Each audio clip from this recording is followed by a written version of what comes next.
O dramático dessa história é que o Brasil, que é um continente riquíssimo, né? Um país com elementos essenciais para o futuro do mundo, energéticos, minerais, água, biodiversidade, é um país para dar a base do processo civilizatório, do avanço do processo civilizatório.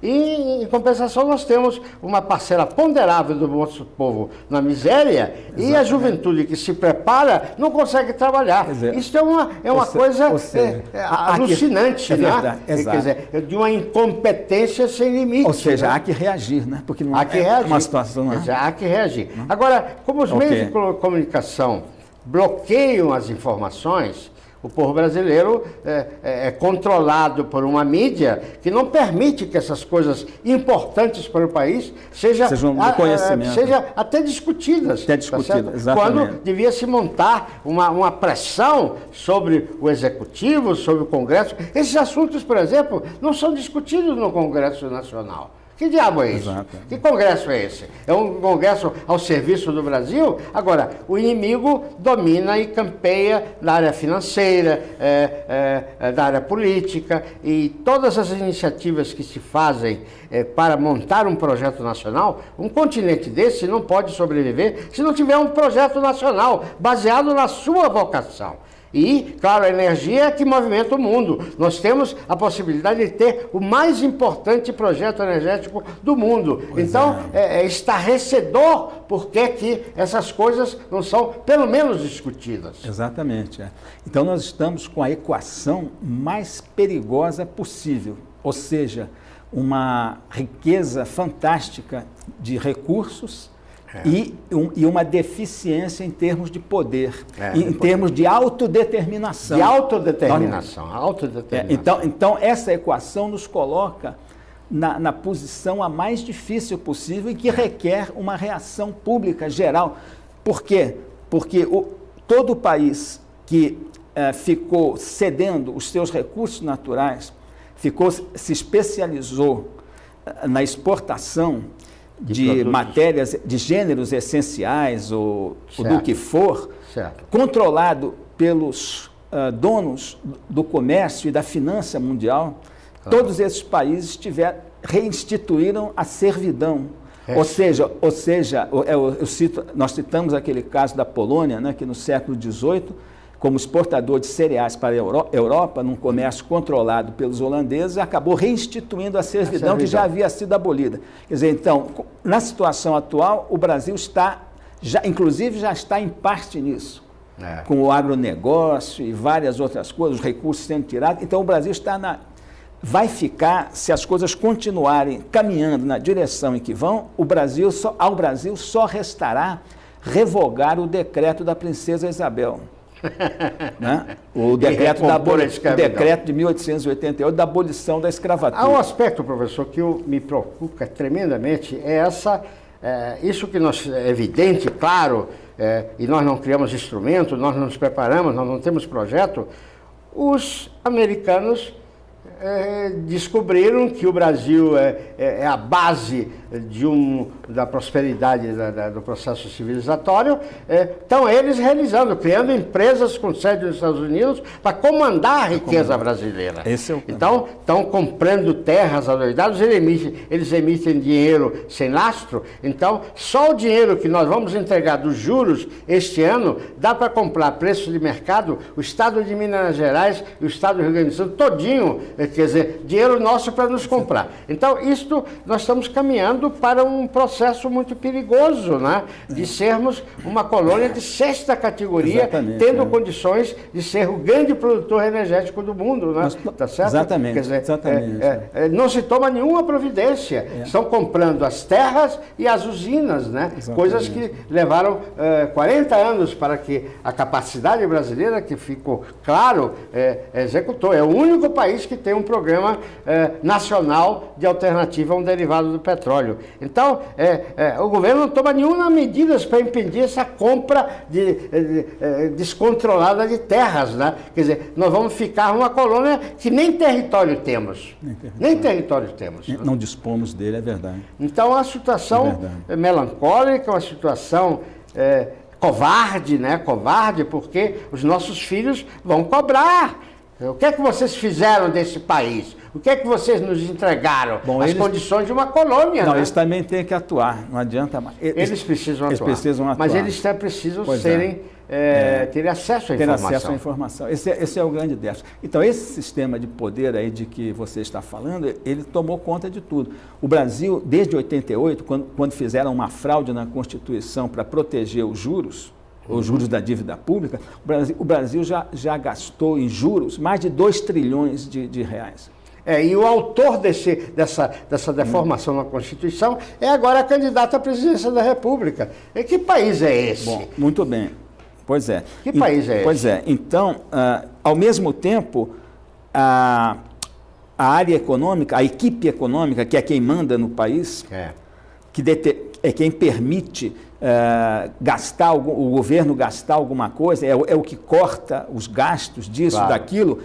Essa equipe econômica, então, não permite que se invista em nada que seja de interesse do país. Nada. Ao mesmo tempo, paga-se 200 bilhões de reais por ano de juros só da dívida pública, sem falar na repercussão que isso tem nos demais juros, que dá mais de 500 bilhões por ano no Brasil. Mas então são esses absurdos. Então deixa-se de fazer um programa que teria uma rentabilidade estúpida. Eu nem comentei até agora aquela questão de que se aquele nosso projeto fosse implementado, de substituir toda a produção aqui de energia líquida, né, pelos combustíveis da biomassa, exatamente, nós gastaríamos míseros 4 bilhões de reais por ano para fazer isso. Por ano. O país que atira pelo ralo 200 bilhões de juros só do setor público. E veja bem, então, e com ganhos econômicos fabulosos, né? Ao final dos 10 anos, o Brasil estaria economizando, só no preço dos combustíveis, estaria economizando uma coisa assim da ordem de quase 100 bilhões de reais por ano. Por ano, né? Veja bem. E 12 milhões de pessoas trabalhando. Né? E outra coisa que temos que enfatizar, a preservação do ambiente, porque há muito mal entendido nisso, até grupos assim, como a Via Campesina, MST e uma porção de coisas, estão criticando a biomassa por causa da cana-de-açúcar, que é onde muita coisa pode ser corrigida, pode ser melhorada. Agora, mas ignora-se, em geral, que a grande solução, ao mesmo tempo ecológica, seriam os óleos vegetais cultivados em árvores, que é o dendê e o pinhão manso, por exemplo, que tem a maior produtividade. E aí nós voltamos naquela questão que você mencionou da Alemanha, que faz 100 vezes mais, então eu fiz aquela multiplicação, né? O Brasil tem com o óleo de dendê, ele tem uma produtividade 17 vezes superior por hectare. Um rendimento por hectare 17 vezes superior ao da matéria-prima da Alemanha, lá, que eles cultivam lá. O território alemão é 24 vezes menor que o brasileiro. Então, você multiplica 100 por 17 por 24, dá 40 mil. 40 mil? Ou seja, o Brasil, se fizesse o que a Alemanha está fazendo, produziria 40 mil vezes mais de produção de óleo vegetal. Hoje. Então, são coisas desse tipo. E, ao mesmo tempo, você teria preservada a Amazônia, por exemplo, que é outra grande questão que ficam criticando. Outra grande questão que ficou... E está relacionada Lamentavelmente, o nosso tempo está acabando.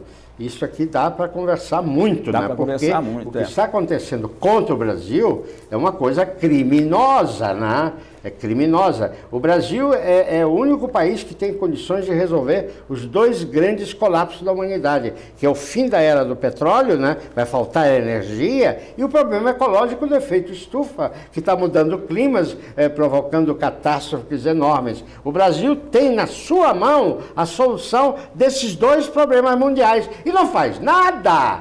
Não faz nada. E parece que nós somos um povo, uma raça inferior, que não temos capacidade de promover aquilo que é a nossa vocação natural, de dar trabalho a todos os brasileiros, de pagarmos essas malditas dívidas todas, ficarmos um país soberano e independente e darmos o exemplo para o mundo como um povo, quer dizer, que conhece o assunto, que o brasileiro conhece, pode superar toda a situação de miséria que nós estamos vivendo. em suma, libertar-nos dessa mega fraude, que inclusive essa coisa do dólar, das dívidas, dívidas que foram formadas inteiramente pela capitalização de juros, taxas de juro abusivas que foram implantadas. A emissão de moeda sem lastro, sem lastro. O dólar é uma moeda sem lastro. É verdade. Né? Agora, então, e temos recursos e sobra para tudo, né?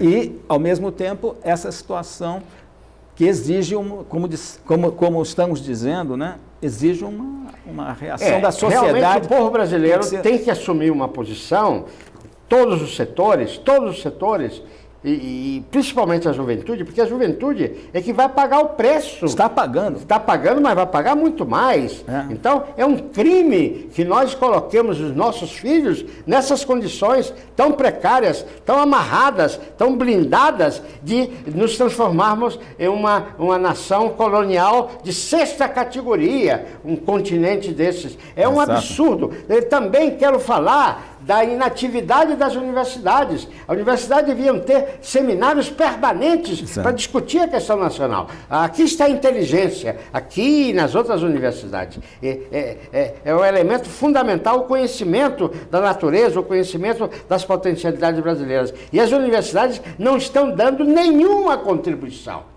Se omitem, se viram para dentro do seu próprio umbigo e não cumprem o seu papel de servir a sociedade. Eu sou professor de fui professor de 3 universidades brasileiras, quer dizer, devo muito às universidades, mas as universidades não estão cumprindo o seu papel ante a sociedade brasileira. Isso é uma coisa que tem que ser revertida, esse Brasil tem que ser repensado, a responsabilidade com os nossos filhos é muito grande e nós não estamos correspondendo ao que ela... O Brasil perdeu, neste domingo, dia 2, um dos seus gigantes. Um homem que qualquer nação do mundo, qualquer povo, qualquer governo, qualquer universidade ou centro de pesquisas, orgulhar-se-ia de tê-lo como seu filho. Professor e cientista.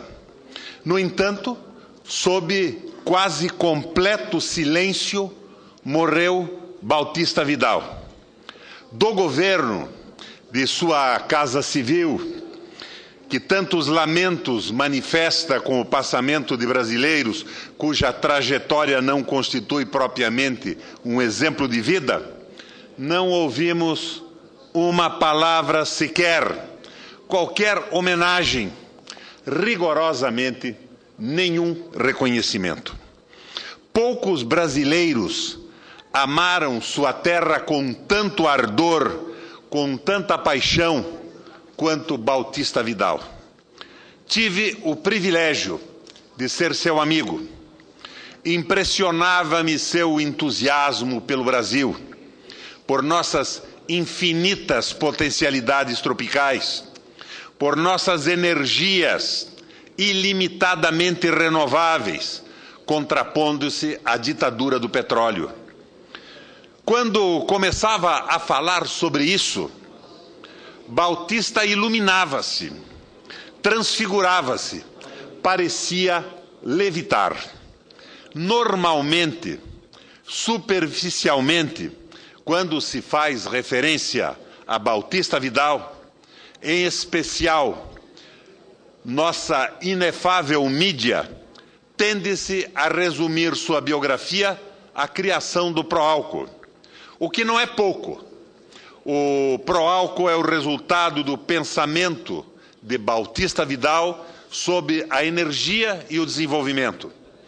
E esse pensamento, esta formulação genial, abrange todos os aspectos da vida nacional.